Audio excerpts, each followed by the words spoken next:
Agradecemos al Señor. En esta sesión llegamos al mensaje número 8 de este entrenamiento sobre los aspectos cruciales de Mateo, capítulos del 5 al 7. ¿Qué tal si leemos juntos el título de este mensaje? Buscar primeramente el reino de Dios y su justicia. Buscar primeramente el reino de Dios y su justicia. Quisiera primero señalar que esta es una cita de Mateo capítulo 6, versículos del 31 al 34. Quisiera leerles estos versículos. Mateo 6, del 31 al 34. No os preocupéis pues diciendo qué comeremos o qué beberemos o con qué nos vestiremos. Porque los gentiles buscan con afán todas estas cosas. Vuestro Padre Celestial sabe que tenéis necesidad de todas estas cosas. Versículo 33. Mas buscad primeramente su reino y su justicia, y todas estas cosas os serán añadidas. Si prestamos atención, los versículos 32 y 33, el 32 dice: vuestro Padre Celestial sabe que tenéis necesidad de todas estas cosas. Versículo 33. Mas buscad primeramente su reino. Su se refiere al Padre. El pronombre su se refiere al Padre. Así que aquí dice: buscad primeramente el reino de Dios y su justicia. Pero aquí el reino de Dios, el énfasis es el reino del Padre. Y su justicia se refiere, el énfasis aquí es la justicia del Padre. Si usted ve el punto Romano 1 y el 2, verá el reino del Padre y habla también de la justicia del Padre. Es decir, en este mensaje debemos prestar atención a este asunto de cuando vivimos la vida del reino, habrán necesidades prácticas en nuestra vida diaria.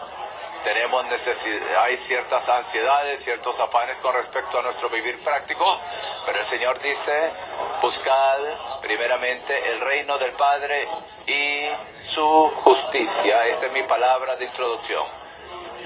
Al estudiar estos 3 capítulos de Mateo, personalmente yo estudié estos capítulos una y otra vez, varias veces en el pasado. Solamente presté atención al hecho de que estos capítulos nos presentan la constitución del reino de los cielos. Y esta constitución fue dada a los discípulos porque el Señor subió al monte y los discípulos vinieron a Él y Él comenzó a enseñarles. Así que esta sección fue hablada a los discípulos. Tercero, este pasaje también fue promulgado al pueblo del reino. Es la promulgación la constitución es para el pueblo del reino. Si usted no es pueblo del reino, esta palabra no es para usted. Sin embargo, hay un punto que yo no noté hasta esta vez.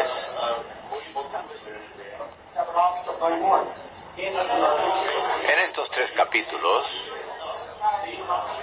se nos menciona muchas veces: vuestro Padre que está en los cielos, vuestro Padre Celestial, vuestro Padre que está en los cielos. En el pasado, cuando yo leí este pasaje en la palabra, recité, memoricé los versículos, pero este término, el Padre, no me impresionó. Mateo fue escrito de manera descriptiva, de manera figurativa. Nunca noté que esto fue escrito para los hijos de Dios, aquellos que tienen la vida y naturaleza de Dios. Fue escrito a los discípulos, al pueblo del reino. Pero nunca debemos olvidarnos que esto fue escrito para aquellos que tienen la vida y naturaleza de Dios. Busqué estos versículos en los 4 evangelios. Cuando el Señor Jesús habló acerca de vuestro Padre que está en los cielos, o vuestro Padre celestial, o vuestro Padre, 26 veces en todos los evangelios. Pero escuche, en Mateo del 5 al 7, 16 veces se nos menciona esta frase. En el relato de Mateo, tal frase se usa 19 veces, y 16 de estas instancias las leemos en Mateo del 5 al 7. Así que al leer este pasaje de la palabra, sentimos que es imposible. Claro, es imposible en la vida natural, pero nunca notamos que en la economía de Dios es que participemos de su vida y naturaleza, para que no vivamos por nuestra propia vida natural, sino que más bien vivamos por la vida del Padre. Tal como el apóstol dijo, ya no yo, sino más Cristo vive en mí. Pablo aprendió a vivir un vivir que estaba en unión, en la fe vinculante, en unión con el Hijo de Dios. Esto es algo que debe ser cumplido en nosotros. Otro punto que quisiera señalar, casi al final del ministerio del hermano Lee, 1994, él vio la cumbre de la revelación divina. La economía divina es que Dios llegue a ser hombre para que el hombre llegue a ser Dios en vida y naturaleza. Así que él prestó mucha atención a la realidad. 1994, cuando el hermano Lee, la cumbre de la revelación divina, él fue atacado por el enemigo. Él, en mayo, él no pudo hablar por 3 meses. Era nuestra práctica de los hermanos de Taiwán visitarlo, y en aquel tiempo, en mayo, aprendimos que él se estaba recobrando de su enfermedad. Él estaba preparándose para ministrar en la conferencia de conmemoración. Lo visitamos en su casa, y en ese tiempo, en esa visita, él nos habló la cumbre de la visión y la realidad del cuerpo de Cristo, y él estaba buscando con ahínco al Señor. Después de recuperarse de su enfermedad, el Señor le mostró claramente que él debería ministrar sobre el cuerpo de Cristo y la realidad del cuerpo de Cristo y la realidad de vivir en el cuerpo de Cristo.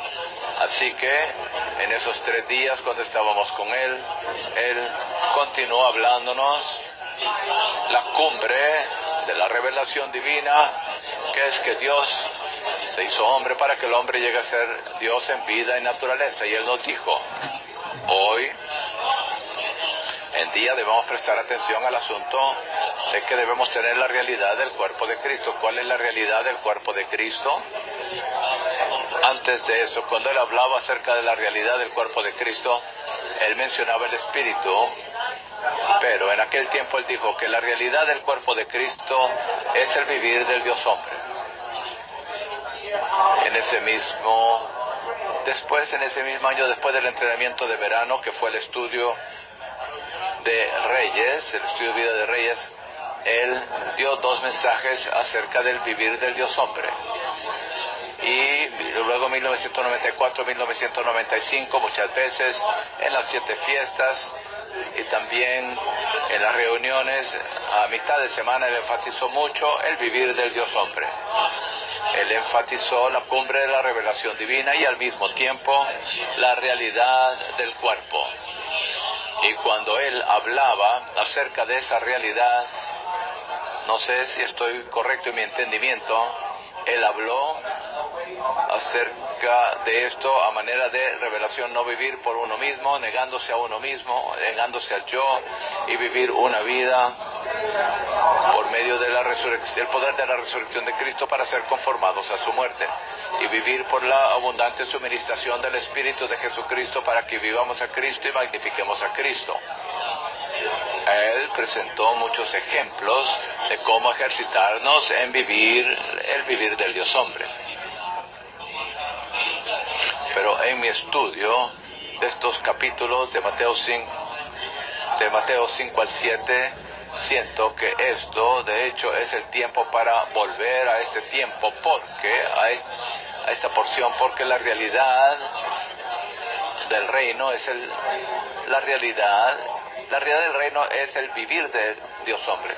Muchos puntos de la realidad del reino, siento yo que si todos los días y leemos Mateo capítulo del 5 al 7 y examinamos nuestro vivir, nuestro vivir del Dios hombre, usted recibirá mucha luz. Habrá mucha apertura y mucha aplicación. Mateo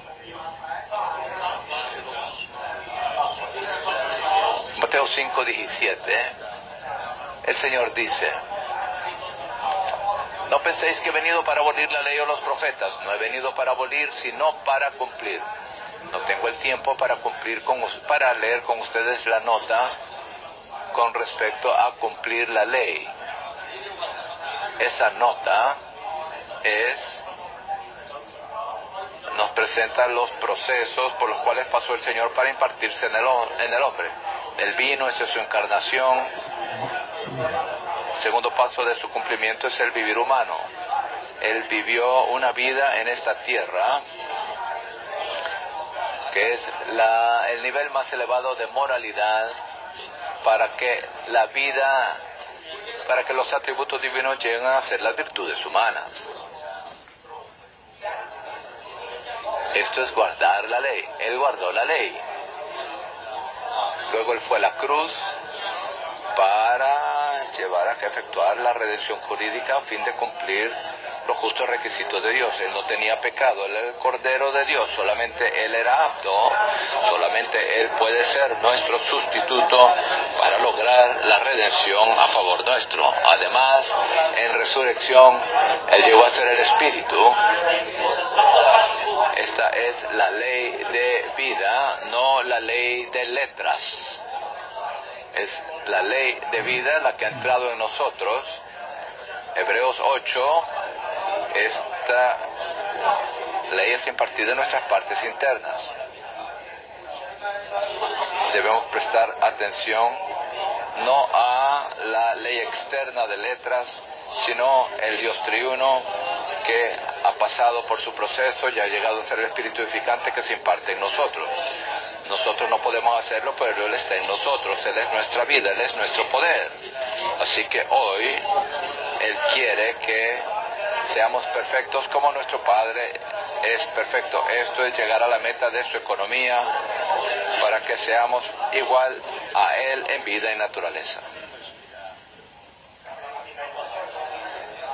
Al principio quisiera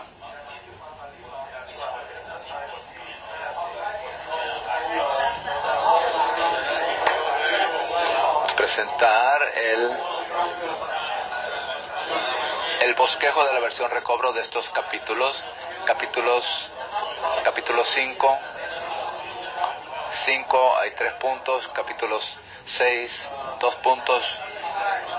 En el capítulo 5, la naturaleza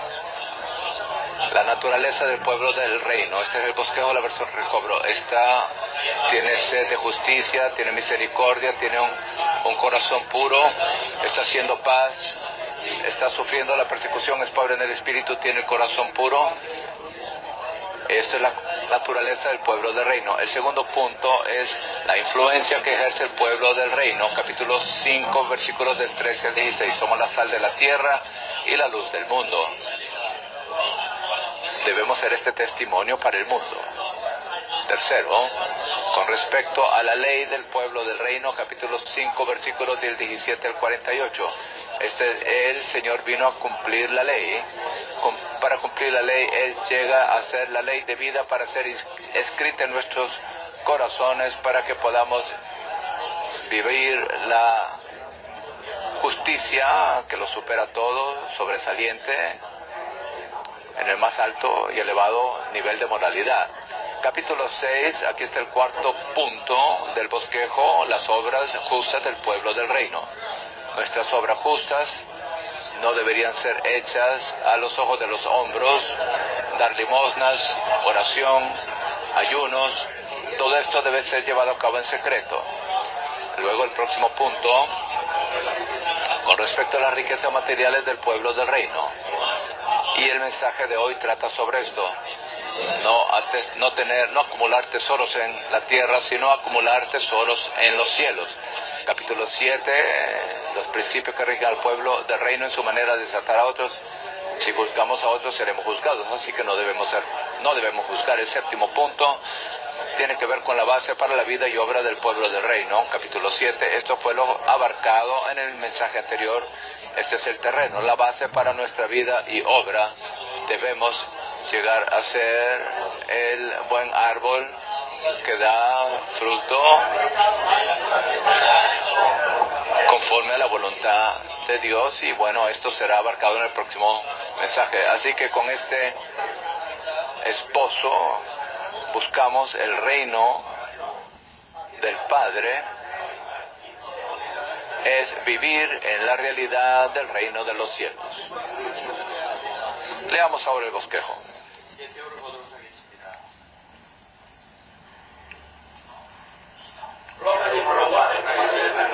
Punto Romano 1.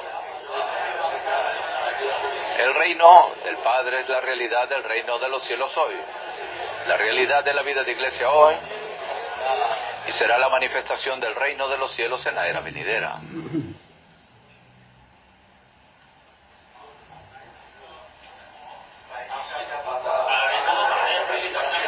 El reino del Padre es la realidad del reino de los cielos hoy. De Mateo 5:3 vemos: bienaventurados los pobres en espíritu, porque de ellos es el reino de los cielos. Hoy podemos experimentar el reino de los cielos. Hoy podemos disfrutar el reino de los cielos. La realidad del reino de los cielos es algo que podemos disfrutar si somos pobres en espíritu. Así que el reino del Padre es la realidad del reino de los cielos hoy, porque nuestro Padre en los cielos, este es el reino del Padre, es la realidad del reino de los cielos. Él es la realidad que podemos experimentar hoy, y que de hecho es la realidad de la vida de iglesia, y además será la manifestación del reino de los cielos en la era venidera. Mateo 13:43 se nos presenta la manifestación. Entonces los justos resplandecerán como el sol en el reino de su Padre. Mateo 13:43. No ahora. Ahora buscamos el reino del Padre. Esta es la realidad del reino de los cielos. Ahí disfrutamos, experimentamos y aprendemos intrínsecamente la realidad del reino de los cielos, la realidad del reino. Pero en aquel tiempo resplandeceremos como el sol.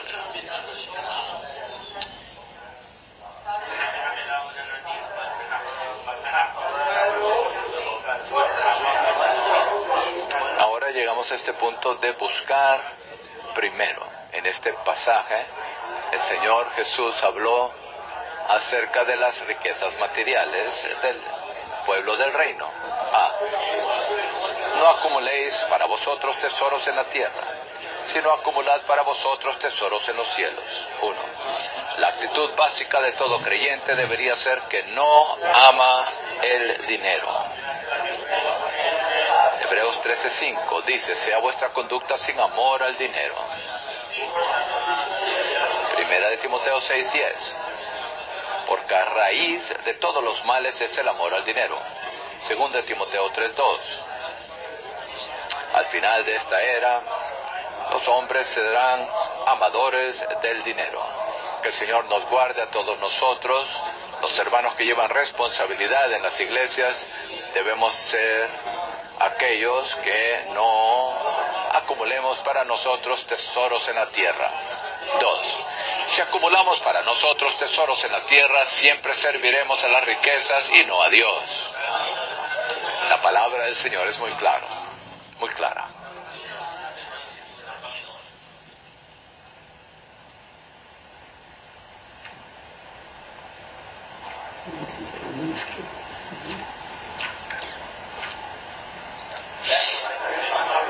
Quiero leerles la palabra del Señor. Donde esté vuestro tesoro, ahí estará vuestro corazón. Donde esté tu tesoro, ahí también estará tu corazón. La lámpara del cuerpo es el ojo, así que si tu ojo es sencillo, todo tu cuerpo estará lleno de luz, pero si tu ojo es maligno, todo tu cuerpo estará en tinieblas. Nadie puede ver dos cosas a la misma vez. No podemos prestar atención a las riquezas y también a nuestro servicio a la misma vez. Versículo 24. Nadie puede servir a dos señores, porque o aborrecerá al uno y amará al otro, o será fiel al uno y menospreciará al otro. No podéis servir a Dios y a las riquezas. Mateo 6, 24. Esta palabra es aplicada a lo que tiene que ver con acumular tesoros en la tierra. Es decir, si acumulamos tesoros en la tierra, entonces estamos sirviendo las riquezas. Esta es una palabra fuerte, que el Señor resguarde para que acumulemos tesoros en los cielos y no en la tierra. 3. El principio gobernante es que acumular tesoros en la tierra es contrario a la economía de Dios y expresa cierta clase de incredulidad en lo referente a su misericordia y cuidado. Él es nuestro Padre, Él es nuestro Dios. Los hijos nunca deberían preocuparse acerca de nuestro vivir, porque nuestro Padre se ocupa de nosotros. De la misma manera, en su misericordia debemos confiar más bien en su misericordia y cuidado. Los que acumulan tesoros en la tierra son contrarios a la economía de Dios. No deberíamos acumular tesoros en la tierra, sino más bien acumular tesoros en los cielos. Quisiera leerles esta nota. ¿Qué significa acumular tesoros en los cielos? Significa dar bienes materiales a los pobres y cuidar a los santos necesitados y a los siervos del Señor. En cuanto a dar bienes materiales a los pobres, el Señor dice en Mateo 19, 21, si quieres ser perfecto, anda, vende lo que tienes y dalo a los pobres, y te dar tesoro en el cielo y ven y sígueme. Así que debemos aprender a darlos a los pobres. Mateo 19, 21. Debemos también cuidar a los santos necesitados. Al principio, en la vida de iglesia, en el libro de Hechos, nadie tenía necesidad porque todos tenían todo en común. Hechos 11:29 dice: entonces los discípulos, cada uno según había prosperado, determinaron enviar bienes para ministrar a los hermanos que habitaban en Judea. Romanos 15:26 dice: porque Macedonia y Acaya tuvieron a bien hacer una contribución para los pobres que hay entre los santos que están en Jerusalén. Así que debemos cuidar de los santos necesitados en la vida de iglesia, y también debemos cuidar de los siervos del Señor. Filipenses capítulo 4, versículos 16 al 17 dice: pero aún esto en la iglesia en Filipos recibieron una bendición especial. Aún a Tesalónica me enviasteis una y otra vez para mis necesidades. Pablo dice: no es que busque dádivas, sino que busco fruto que aumente en vuestra cuenta. Filipenses 4, 16 y 17. Pero todo lo he recibido y tengo abundancia, estoy lleno, habiendo recibido de Epafrodito lo que enviasteis, olor fragante, sacrificio acepto, agradable a Dios. Filipenses 4, 18. Así que debemos acumular tesoros en los cielos. ¿De qué manera? Número 1, dar bienes materiales a los pobres, cuidar de los santos necesitados y también cuidar de los siervos del Señor. Además, el hermano Lee, el siervo del Señor, nos recuerda de una cosa. En la vida de iglesia debemos cuidar de las necesidades de la iglesia y también ocuparnos de los que sirven de tiempo completo. Quiero hablarles algo aquí de lo que dijo el hermano Lee al respecto. Claro, esta fue una palabra hablada a la iglesia en Taipei. Él dijo: hay muchos hermanos y hermanas en Taipei que aman al Señor, pero cuyas circunstancias no les permiten servir de tiempo completo. Sin embargo, ellos pueden dar su dinero y ser aquellos que sirven de tiempo completo ofrendando dinero. La única diferencia entre los dos tipos de servidores de tiempo completo es que algunos sirven de tiempo completo con su tiempo y otros sirven de tiempo completo con su dinero. Algunos van a predicar el evangelio y hacen la obra del Señor de tiempo completo, y otros ganan dinero y lo ofrendan para la obra del Señor. Los santos que no pueden dar su tiempo a servir al Señor pueden ser aquellos que sirven de tiempo completo ofrendando dinero para la obra. Conforme a tal entendimiento, todos los hijos, todo el pueblo del Señor son servidores de tiempo completo. Luego él dijo, desde el comienzo hemos dicho que de cada 20 en la vida de iglesia, uno debería servir de tiempo completo. Ahora en Taipei todavía estamos muy lejos de esta meta. Para la obra del Señor, esperamos que de cada 20 santos, uno sirva de tiempo completo. Y para que se sirva de tiempo completo, los otros 19 deben aprender, deberían mantener a uno que sirve de tiempo completo, dando 5% para apoyar el sustento de este que sirve de tiempo completo. Esta es la meta que el hermano Lee nos presentó. Si llegamos a tal condición, el recobro del Señor será prevaleciente por toda la tierra.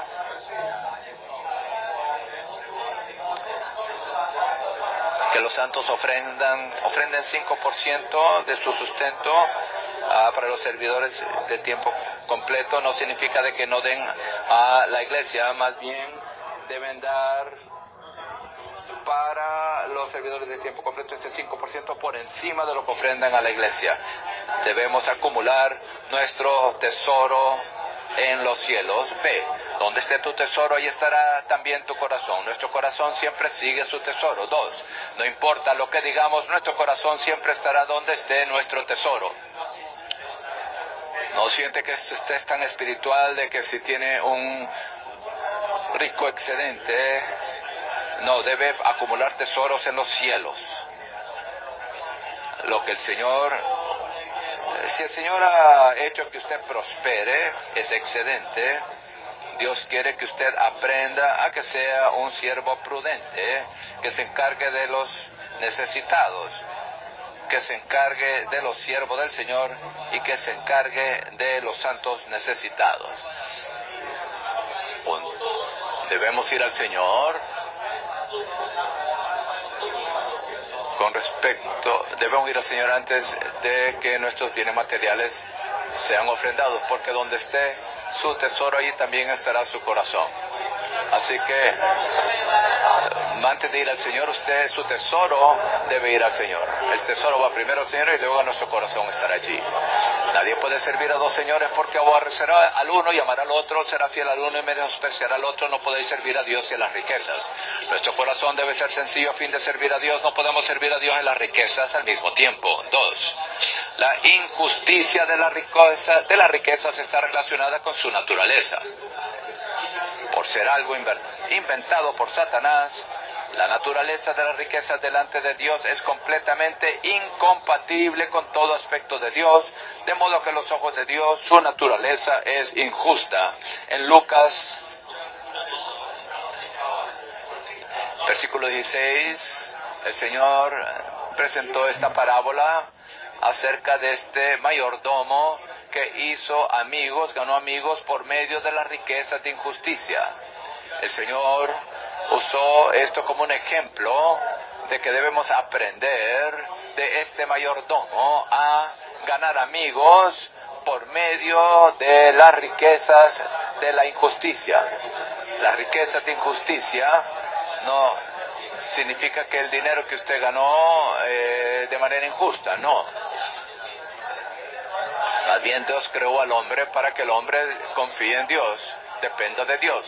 Pero Satanás inventó el dinero, las riquezas, para que el corazón del hombre sea usurpado por las riquezas y no sirva a Dios. Así que en este sentido, las riquezas, el dinero es injusto. En Lucas 16:11 dice, pues si en las riquezas injustas no habéis sido hallados fieles, ¿quién os confiará lo verdadero? Hoy, en la soberanía del Señor, cuanto hemos sido prosperados, eso difiere entre unos y otros. Lo que usted ha recibido es lo que Dios le ha encomendado. Usted puede acumular algo de esa riqueza para sus hijos. Esto es bíblico, pero también debería ofrendar al Señor y a la obra del Señor. Si usted no es fiel en las riquezas injustas, ¿quién le confiará las riquezas verdaderas? ¿Qué es lo verdadero? Lo verdadero es lo que le ha sido confiado ahora en esta era, es temporal.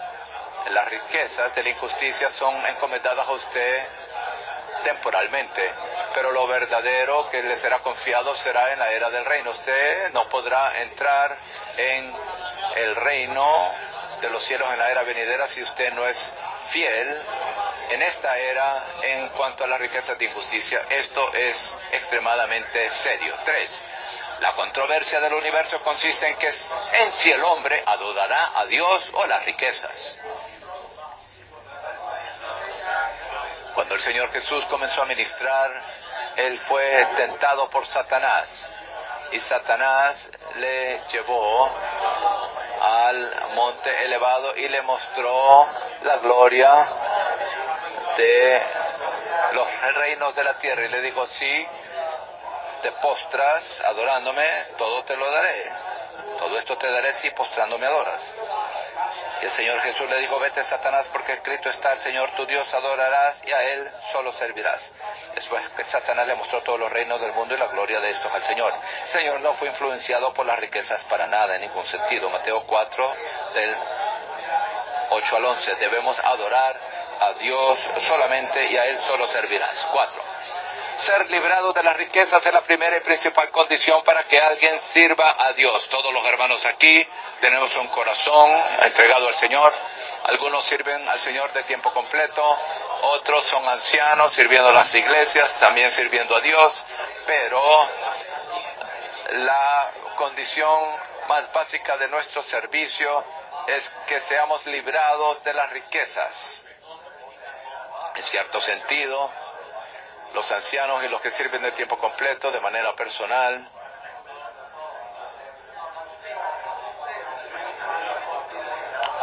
no hay mucho problema con respecto a ser librados de las riquezas, pero en la iglesia donde se sirve, en la región, en el área donde se sirvió, los santos ofrendan, y la manera en que usted usa las ofrendas, las riquezas, que usted cuida de el cuerpo, cuida usted de las iglesias aledañas, vecinas. Esto es muy importante. Ser librado de la riqueza es la primera y principal condición para que alguien sirva a Dios. No os inquietéis por vuestra vida, porque los gentiles buscan con afán todas estas cosas. No os inquietéis por el día de mañana. D.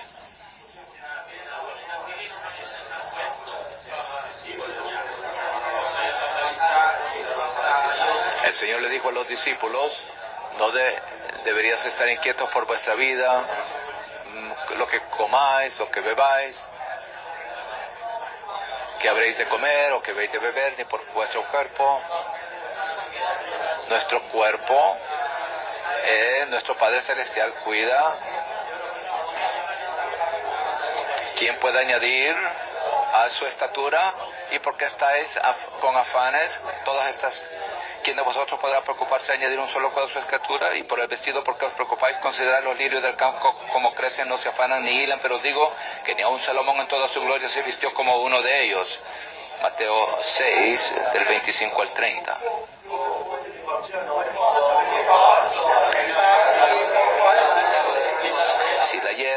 Si a la hierba del campo que hoy es y mañana se echa en el horno, Dios la viste así, ¿no hará mucho más a vosotros, hombres de poca fe? No os preocupéis pues diciendo que comeremos o que beberemos o con que nos vestiremos, porque los gentiles buscan con afán todas estas cosas, pues vuestro Padre Celestial sabe que tenéis necesidad de todas estas cosas. Mateo 6:32. Aparentemente el Señor está hablando acerca de no acumular los tesoros en la tierra, pero el Señor dice que la razón por la cual Él está diciendo esto es de que Dios se encargará de todas estas cosas. No debemos estar ansiosos, no debemos buscar con afán todas estas cosas, no debe haber ansiedad. El hombre natural está lleno de ansiedad, de afán. Hay un refrán chino, todos tienen alguna ansiedad a corto plazo o a largo plazo. Ya sea a corto plazo o a largo plazo, todos tienen ansiedad. La vida humana es una vida de afanes, de ansiedad. ¿Por qué usted no acumula tesoros en los cielos? Porque usted está ansioso, tiene afán, tiene temor de no tener nada para beber o comer o vestir. Pero debemos notar esto en la soberanía de Dios. Claro, eso no significa que no debe estudiar ni trabajar, ni ser diligente en su trabajo porque Dios se va a encargar de usted. No, si esa es su actitud, Dios no se encargará de usted. Debemos llevar nuestras responsabilidades normales, así como los hijos de Dios, los hijos de Israel, entraron a la buena tierra, todos tenían una parcela de la buena tierra. No deberían estar afanados, ansiosos, no se preocupaban de que no hubiera lluvia, pero más bien tenían que ser fieles en llevar a cabo su propia responsabilidad. Si usted prospera, la Biblia dice claramente que los hijos de Israel deberían dar una décima parte. Este es el diezmo. En Malaquías dice, este es el diezmo que debemos entregarle a Jehová. La Biblia también nos dice en el Antiguo Testamento, encargarnos de los pobres. Habrán muchos pobres y esto será una prueba. Debemos ser mayordomos fieles y Dios nos ha encomendado cuidar de las necesidades de Dios y también de las necesidades de otros, así que no debemos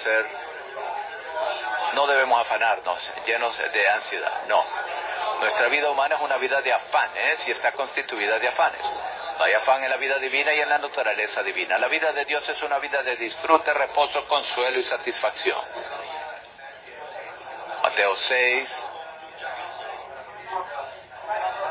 Con respecto a las obras justas del pueblo del reino, esto tiene que ver con darle fin a la carne del yo, al yo del hombre, a la carne del yo. El hombre siempre quiere exhibirse, hacer alarde de sus obras.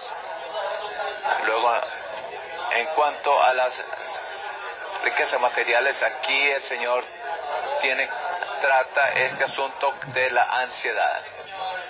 No hay afán en la vida divina y en la naturaleza divina. 3. Mientras cumplimos con nuestro deber humano de trabajar para ganarnos nuestro sustento, no deberíamos hacer nada por causa de nuestro afán, pues poseemos una vida que no conoce el afán. 3.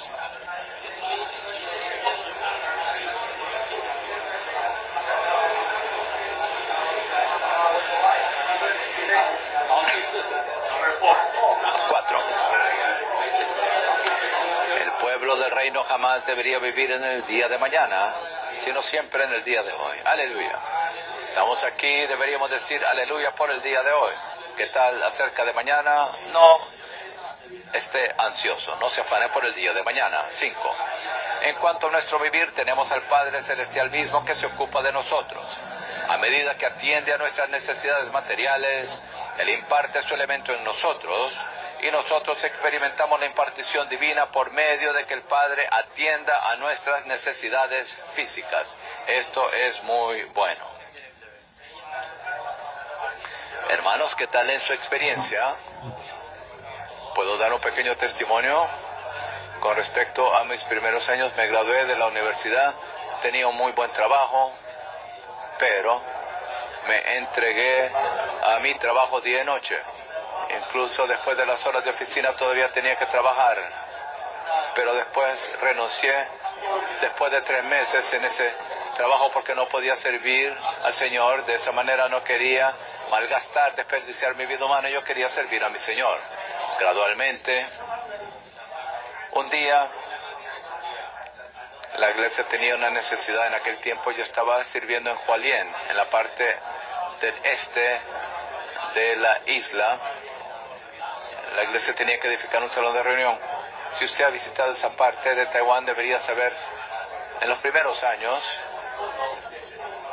la condición de los santos, había mucha necesidad ahí, estamos muy necesitados.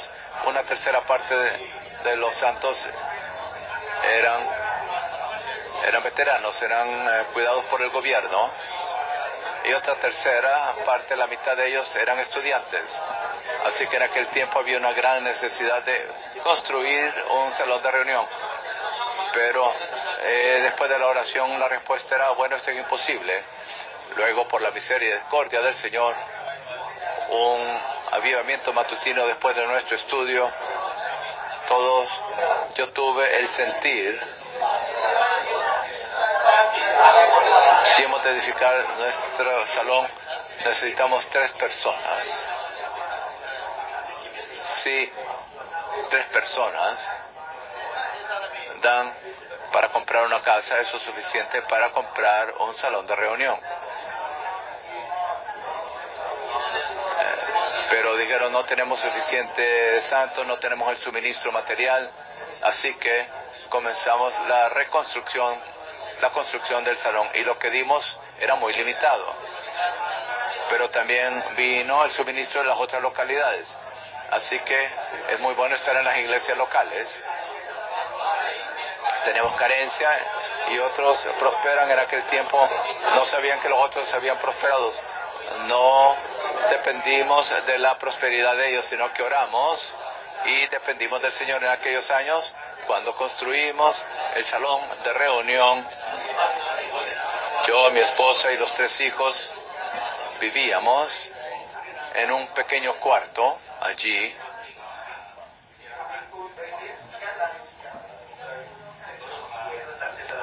...36 pies... 35 pies cuadrados era el espacio que teníamos para la vivienda. Era un espacio muy limitado. Así que hice una litera para los 5 de nosotros. Así que en aquellos años entregamos todo para la iglesia. No teníamos mucho, pero lo entregamos todo. Aunque nos vaciamos de todo, nos descargamos de todo, pero bueno, no teníamos mucho para entregar, pero lo dimos todo. Después de la compleción del salón de reunión, el Señor me dio una casa, no les diré cómo, pero cuando Dios se ocupa de usted, atiende a usted, usted tiene un sentir que usted no puede expresar. Eso es lo que dice el bosquejo. En la misericordia del Señor, cuando yo era joven, yo aprendí a no preocuparme, a no afanarme qué comer, qué beber, qué vestir. Hasta el día de hoy tengo que testificar que nuestro Padre siempre me ha cuidado con sus milagros amorosos. Punto Romanos 2. La justicia del Padre es la justicia que expresamos al guardar la nueva ley del reino. Esta justicia es Cristo, quien es expresado en el vivir del pueblo del reino. Léanos nuevamente. La justicia del Padre es la justicia que expresamos al guardar la nueva ley del reino. Esta justicia es Cristo, quien es expresado en el vivir del pueblo del reino. Les leeré otro pasaje del ministerio.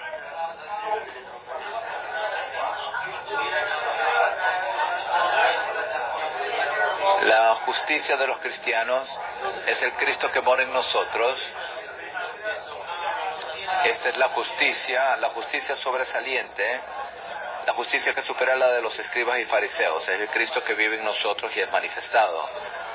Quiero leerles este mensaje, Obras Recopiladas, Witness Lee, 1932 al 40.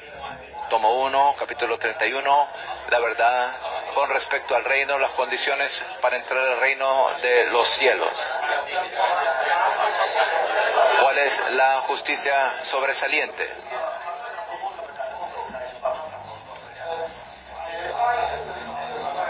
La justicia de los fariseos es la justicia de la ley, y la justicia que supera la ley de los escribas y fariseos es la justicia de la vida, que es la justicia que deben tener los cristianos. La justicia de los escribas y fariseos es de la ley, de la letra, y está muerta. La justicia de los cristianos es de la vida, es del espíritu y está viviente, por lo cual supera a la de los escribas y fariseos. Si leen los versículos después de Mateo 5:20, el Señor nos mostró que es la justicia de los fariseos es según la ley, y la justicia de los cristianos es en el poder de la vida. Primero, la justicia de los fariseos habla sobre no matar, es externo, es de la ley y de la letra, pero la justicia de los cristianos habla de no enojarse, no odiar, no envidiar, no maldecir o despreciar, sino más bien de reconciliarse con las personas y estar en paz con ellas desde el corazón, todos los cuales son asuntos internos de vida y del espíritu. La justicia de los fariseos habla sobre no cometer adulterio, pero la justicia de los cristianos habla sobre no codiciar. La justicia de los fariseos dice que uno puede divorciarse de su esposa dándole una carta de divorcio, pero la justicia de los cristianos dice que, salvo en el caso de fornicación, el divorcio no está permitido. La justicia de los fariseos no rompe un juramento, pero la justicia de los cristianos no jura en absoluto, sino que simplemente dice sí al sí, no al no. La justicia de los fariseos aplica la ley del talión. La justicia de los fariseos no se pone a los malvados, sino que pone a la mejilla izquierda cuando le golpean la derecha, a la capa cuando le quitan una túnica, que mena 2 millas cuando le obligan a caminar 1, da cuando le piden y no rechaza a nadie que quiera pedirle prestado. La justicia de los fariseos ama al prójimo, odia al enemigo, pero la justicia de los cristianos ama a los enemigos, ora por los perseguidores, ama como ama el Padre Celestial y es perfecta como el Padre Celestial es perfecto. Así que la justicia de los fariseos y escribas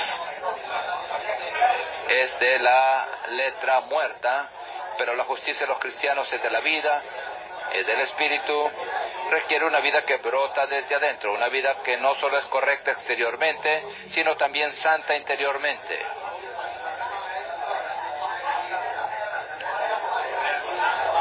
Debido a que el reino de los cielos es absolutamente justo, aquellos que entran en el reino de los cielos deben ser absolutamente justos. Solo las personas absolutamente justas pueden entrar en el reino absolutamente justo. Esto es lo que deberíamos buscar hoy en día.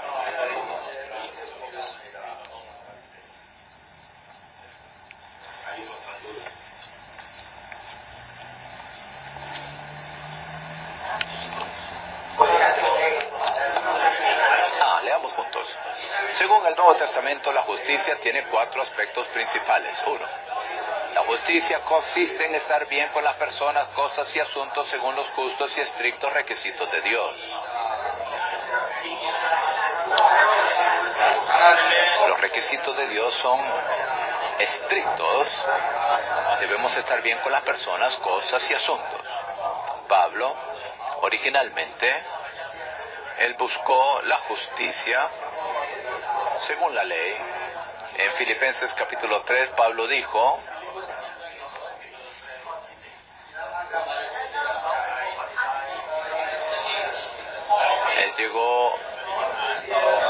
él era un fariseo conforme a la secta más estricta. Los fariseos se exaltaban sus obras externas, su conducta de manera externa. Dice que en cuanto a la justicia que es en la ley llegué a ser irreprensible, Filipenses 3:6, pero tal justicia no cuenta a los ojos de Dios. Isaías 64 dice que nuestra justicia son como trapos inmundos. Nuestra justicia son trapos de inmundicia. Isaías 64. Según el justo, estricto requisito de Dios, no somos justos. Pablo dijo lo que él consideraba era ganancia, lo que para él era ganancia, ahora la estima, lo cuenta, lo tiene por basura para ganar a Cristo. Él buscaba, no era la justicia de los fariseos, no llegar a ser intachable conforme a la ley o irreprensible conforme a la ley, sino que él iba en pos de Cristo para ser hallado en Cristo, a fin de que él tuviera la justicia que es por medio de la fe en Cristo, la justicia procedente de Dios basada en la fe. Esta es la justicia que Pablo buscaba y detrás de la cual iba en pos. Así que debemos buscar esta justicia más elevada, la justicia de la vida. 2. La justicia es la expresión externa del Cristo que vive como espíritu vivificante en nosotros. Hoy, Cristo es el Cristo vivificante. Él vive en nosotros y debemos experimentarlo a Él y permitir que Él sea expresado en nosotros. La búsqueda de Pablo era ser hallado en Cristo. Para mí, él dijo, para mí el vivir es Cristo. Que Cristo fuera magnificado en el cuerpo de Él. Tal Cristo que vive en nosotros debe tener una expresión externa. El Espíritu es la esencia de Dios que vive, se mueve y actúa en nuestro interior. Y la justicia es la esencia de Dios manifestada externamente como imagen de Dios para que lo expresemos. B. La esencia divina que ha sido descrita en nuestro interior tendrá una expresión particular, y dicha expresión es la justicia. El ministerio neotestamentario es el ministerio del Espíritu y de la justicia. Con respecto al Espíritu, es el Espíritu como esencia que es inscrito en nuestro ser. Y con respecto a la justicia, cuando nosotros disfrutamos al Espíritu como esencia, espontáneamente tendremos una expresión externa, lo cual es estar bien con las personas, cosas y asuntos. Esta es la justicia del nuevo pacto. 3. La justicia es un asunto del reino de Dios. Mateo 6:33 dice, mas buscad primeramente su reino y su justicia. Reino y la justicia están interrelacionados. El trono de Dios está establecido con la justicia como cimiento.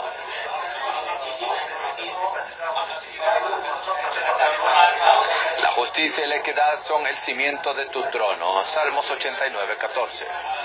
La justicia y la equidad son el cimiento de tu trono. El trono está relacionado con su reino. Y su reino se basa en la justicia como cimiento. B. La justicia procede de Dios para su administración y por tanto está relacionada con el reinado y gobierno de Dios. La justicia, el requisito justo, será cumplido en nosotros que andamos conforme al Espíritu. Romanos 8:29 dice que nos predestinó para que fuésemos hechos conformes a la imagen de su Hijo.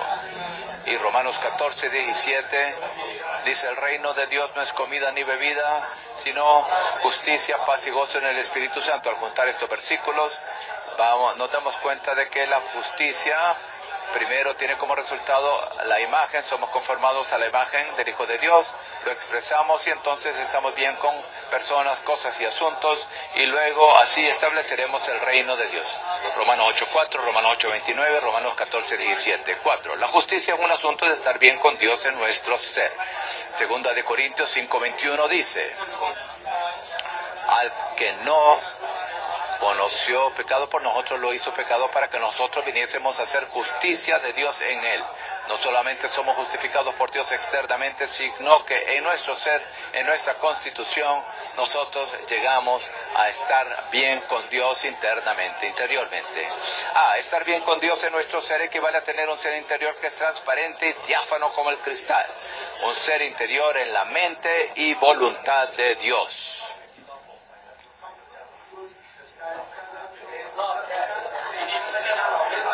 No es que no hacemos nada equivocado, que nunca nos equivocamos. Bueno, si usted no hace nada ante los ojos de los hombres, entonces intachable, irreprensible, pero no, aquí estamos hablando del ser interior. Solamente cuando nuestro ser interior es transparente y diáfano como el cristal, nuestro ser interior debe ser en la mente y voluntad de Dios. Entonces allí estaremos bien con Dios interiormente, en nuestro ser. Ser justos de esta manera equivale a llegar a ser justicia de Dios en Cristo.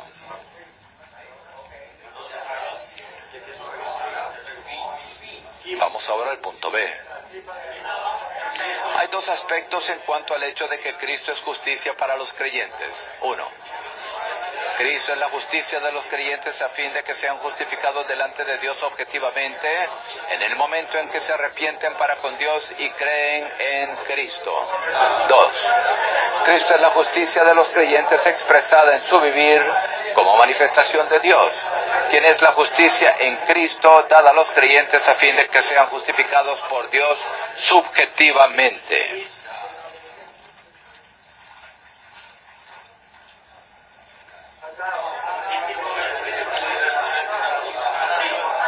Dios hizo que Cristo sea justicia de Dios para con nosotros. Hay dos aspectos, el aspecto objetivo y el aspecto subjetivo.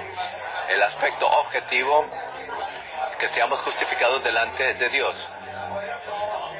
Romanos 3, del 24 al 26. Siendo justificados gratuitamente por su gracia, mediante la redención que es en Cristo Jesús. No hemos pagado ningún precio, simplemente creímos. Versículo 25 dice, esto es por medio de la fe. Y el versículo 26 dice, Dios justifica a aquel que es de la fe en Jesús. Justifica al que es de la fe de Jesús. Esto es gracia, no por obras, sino somos justificados gratuitamente por su gracia mediante la redención que es en Cristo, mediante la fe. Gálatas 3, 24, a fin de que fuésemos justificados por la fe. Gálatas 3, 27. Porque todos los que habéis sido bautizados en Cristo, de Cristo estáis revestidos. El hecho de que hayamos sido justificados por la fe es como revestirnos de una vestimenta. Esta vestimenta es Cristo como nuestra vestimenta bella, hermosa. Cuando Dios ve esta vestimenta hermosa, entonces somos justificados por Dios. Isaías 64, versículo 4 dice que nuestras justicias son como trapos de inmundicia, como trapos inmundos. Así que la justicia tiene que ver o se relaciona con nuestra vestimenta. Nuestra justicia es inmunda. No podemos acercarnos a Dios en nuestra inmundicia, pero por la fe nos vestimos de Cristo como nuestra vestimenta. Esta es la justicia objetiva, la justificación objetiva. El segundo aspecto es que Cristo se ha expresado en nuestro vivir como manifestación de Dios. Esta es la justicia subjetiva. Esta es para la justicia subjetiva, la justificación subjetiva. Hay dos versículos acá. Mateo 5:20 dice, os digo que si vuestra justicia no supera la de los escribas y fariseos, no entraréis en el reino de los cielos. Aquí no es un asunto de gracia por la fe, sino usted requiere tener una justicia que supera la de los escribas y fariseos. Tiene que tener una justicia, un comportamiento, una conducta. No es que usted lleve a cabo por sus propios esfuerzos, sino más bien esto es algo que usted expresa en su vivir. Si usted tiene alguna clase de conducta propia por sus esfuerzos propios, entonces eso es el esfuerzo natural. Pero esta justicia subjetiva es al unirnos a Él, al experimentarlo a Él, experimentar el poder de la resurrección de Cristo. Entonces, Él es expresado en nuestro vivir. Él vive en nosotros. Apocalipsis 19:8. El énfasis aquí tiene que ver con que la novia se viste de lino fino, resplandeciente y limpio. La esposa que se ha preparado, ella se viste de lino fino, resplandeciente y limpio. Y este lino fino es las acciones justas de los santos. Apocalipsis 19:8. Esta no es la justificación inicial. Aquí vemos las acciones justas de los santos, que es Cristo expresado en el vivir de los santos. Además, en Salmo 45 se nos habla de la reina en el palacio. Salmo 45 tiene dos vestidos. Dos vestidos. Uno con el oro,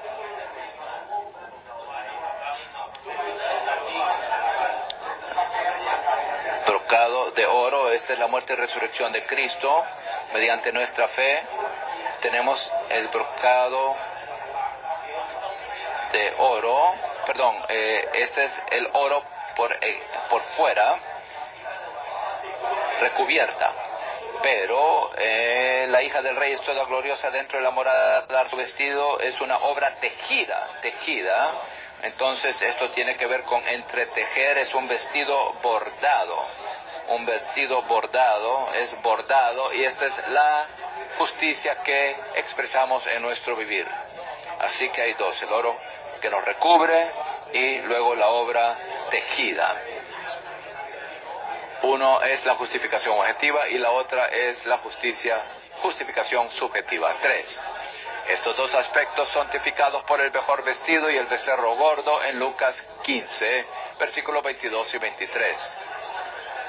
El mejor vestido tipifica a Cristo como justicia de Dios, dado a los creyentes para cubrirlos externamente como su justicia objetiva ante Dios. B. El becerro gordo tipifica a Cristo como justicia de Dios, dado a los creyentes en calidad de suministro de vida, para que ellos expresen a Dios en Cristo como su justicia subjetiva en su vivir. Cuando el hijo pródigo regresó a casa, él tenía trapos, pero el padre lo vistió con el mejor vestido.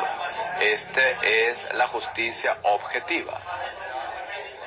Lo vistió con el mejor vestido, pero también mataron al becerro gordo para que pudiera comer y ser lleno interiormente para recibir el suministro de vida, a fin de que pudiera expresar a Dios en Cristo como su justicia subjetiva en su vivir.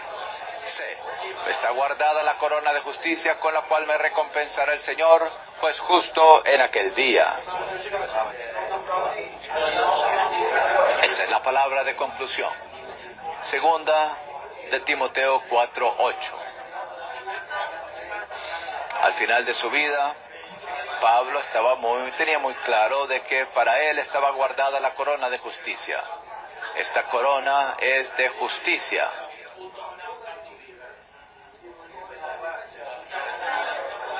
No es que usted viva una vida descuidada y que usted finalmente tendrá esta corona de justicia. No, usted tiene que expresar en su vivir esta justicia que es Cristo para tener tal expresión, y en aquel tiempo usted será coronado con esta corona de justicia. Es recompensado de esta manera. 1. La corona, un símbolo de gloria, es dada como premio, además de la salvación del Señor, al corredor que triunfa en la carrera. 2. En contraste con la salvación que proviene de la gracia y es recibida por fe, este premio no proviene de la gracia ni es recibido por fe, sino que proviene de la justicia mediante las obras. 3. Los creyentes serán recompensados con tal galardón, no según la gracia del Señor, sino según su justicia. Por tanto, esta es la corona de justicia. Se acerca la venida del Señor. Recientemente, en el recobro del Señor, todos los mensajes en las 7 fiestas, a menudo se nos presenta la venida del Señor, que está muy cercana, para que seamos recordados.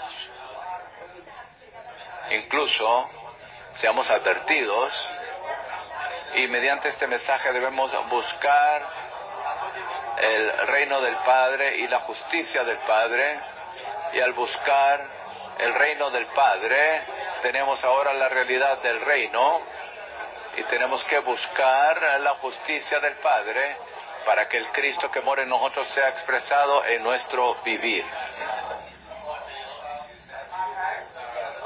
Mateo capítulo 13 dice que los justos resplandecerán como el sol en el reino de su Padre.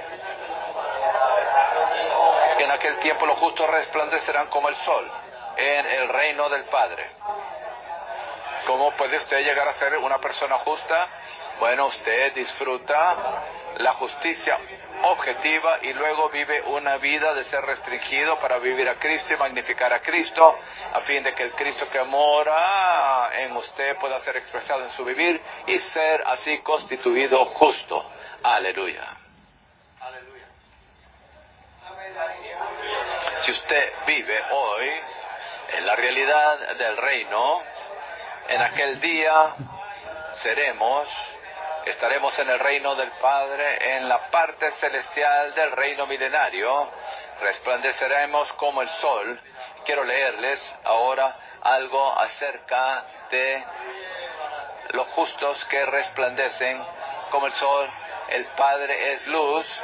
Hoy los creyentes, como los hijos del Padre, resplandecerán como lámparas, pero en la próxima era los vencedores resplandecerán como el sol.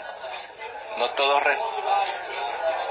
solamente los vencedores resplandecerán como el sol. Mateo 13:43 dice que los justos resplandecerán como el sol en el reino de su Padre. Solo los vencedores resplandecerán en la era venidera como el sol. Resplandecerán como el sol porque tienen la justicia que es sobresaliente. Justicia es el Cristo que mora en nosotros, expresado en nuestro vivir como nuestra justicia, para que podamos vivir en la realidad del reino hoy y entrar en su manifestación en el futuro. En la parte celestial del milenio, los justos resplandecerán como el sol. Serán justos a tal punto que resplandecerán como el sol en el reino de su Padre. Él mencionó, hoy resplandecemos como lámparas, pero en el futuro, en el reino resplandeceremos como el sol. Esto sobrepasa más allá de lo que podamos entender. Para que nosotros resplandezcamos como el sol, hay cierto tipo de resplandor. Esto es ser reyes. Esto equivale a ser reyes que reinan. Así que el Padre es luz y nosotros resplandecemos como el sol. En aquel tiempo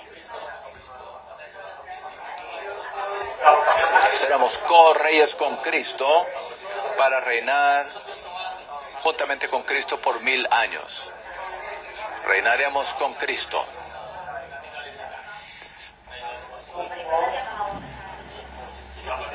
Hoy necesitamos buscar primero la justicia del Padre y el reino del Padre. Luego al final seremos plenamente constituidos para ser constituidos justos. Y entonces en la manifestación del reino de los cielos, ahí resplandeceremos como el sol. Que el Señor nos bendiga para que tengamos tal realidad. Amén.